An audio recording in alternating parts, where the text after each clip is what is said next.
यहाँ पर हर दिन मैं देखता हूँ, हर शाम को मैं देखता हूँ कि आप लोग यहाँ पर प्रैक्टिस कर रहे हैं, तैयारियां कर रहे हैं। कोई नहीं देखता सर। मैं तो यहाँ से गुजरता हूँ कई बार, तो मैं देखता हूँ। ठीक है, तो आप लोग जो तैयारियां कर रहे हैं उसी के लिए हम आज मैं यहाँ पर इसीलिए आया हूँ कि आप लोगों को लॉ के बारे में बता दूँ और जो चीजें चल रही हैं। क्योंकि बेसिकली क्या है कि आदमी कई बार, जब हम भी छोटे बच्चे थे आप लोगों की तरह ही थे, तो क्या होता है कि जब एक बड़ा होता है उम्र का, तो आपको लगता है कि हम में एनर्जी काफी ज्यादा है, उस एनर्जी को पॉजिटिव चीजों की तरफ लगाना चाहिए। आप देख रहे हैं कि किस तरीके से चीजें चल रही है। कोई भी अगर नियम बनाया जाता है, कोई भी लॉ बनाया जाता है या कोई भी सिस्टम बनाया जाता है, तो हम क्योंकि नागरिक हैं, हम लोगों को उसको फॉलो करना होता है, चाहे हम कहीं भी रह रहे हैं।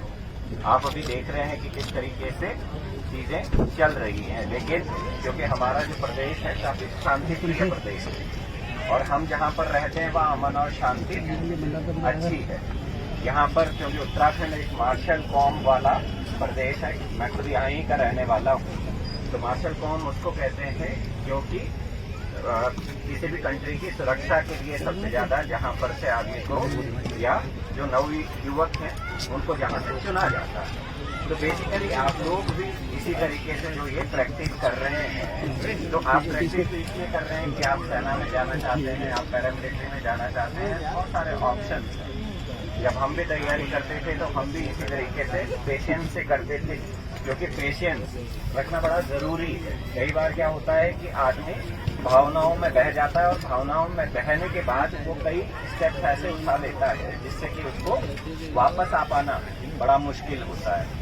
आप लोगों को पता है कि किसी का भी खिलाफ अगर कहीं पर कोई मुकदमा दर्ज हो जाता है, उसको निकलने में काफी समय लग जाता है। जब हम स्टूडेंट थे, मैं तो हॉस्टल में रहता था, तो हमारे साथ काफी स्टूडेंट, तो वो क्या करते थे, कुछ कुछ करते रहते थे, लेकिन जिसपे कभी मुकदमा लग गया वो पता चला कि 5-6 साल, क्योंकि मुकदमेबाजी में टाइम बड़ा लग जाता है, कोर्ट केसेस में टाइम बड़ा लग जाता है, तो उससे निकलने के लिए काफी समय लग जाता है। तो कोई भी चीज ऐसी हम ना करें जिससे कि हमारा पर्सनल अहित हो, क्योंकि देखिए चढ़ाने वाले लोग काफी होते हैं लेकिन झेलना खुद को ही पड़ता है। आपको करवाने वाले कई लोग आपको बताएंगे भी कि ऐसा है, सिस्टम ऐसा है, लेकिन अभी आप लोग यंग हैं, आप लोग इस चीज को समझ नहीं पाएंगे। लेकिन कोई चीज गलत हो जाती है, उसके बाद चीजें उल्टी पड़ने लग जाती हैं। तब तैयारी कर रहे थे यूपीएससी की, तो सीटें केवल 200 हो गई थी, तो लोग हमें बोलते थे कि देखो भाई, अब तो आप तैयारी कर रहे हैं लेकिन सीटें तो केवल 200 ही हैं। तो हमने तब भी उनकी बातों में नहीं आए, हम अपनी तैयारी करते रहे। आज वही सीटें 1200 हैं। समय का कुछ पता नहीं रहता, समय जो आने वाला है उसके बारे में किसी को भी नहीं पता, और जब आगे बढ़ता है और जब आपको पता पड़ता है कि यार मैंने तो वो बहुत बड़ी गलती कर दी, अब तो और ज्यादा अच्छा हो गया, तब लेकिन उसका रिवर्ट बैक नहीं हो पाता। उस चीज को आप पीछे नहीं कर सकते, समय को पीछे आप खींच नहीं पाते।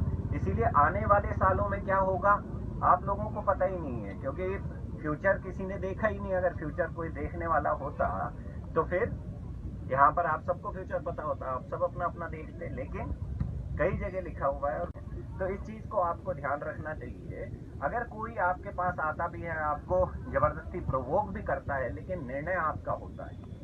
कभी भी इंसान ये नहीं कह सकता कि साहब उसने मेरे को चढ़ाया तो मैंने ये कर दिया। भाई निर्णय तो आपने लिया, और निर्णय सही निर्णय भी आप ही लेते हैं और गलत निर्णय भी आप ही लेते हैं। एक सक्सेसफुल और एक फेल्योर में क्या है कि सक्सेसफुल आदमी जो होता है, सफल आदमी जो होता है, वो सही निर्णय लेता है, और फेल्योर, ये जो फेल होता है, वो क्या करता है, वो गलत निर्णय लेता है। तो निर्णय आप लोगों के हाथ में है।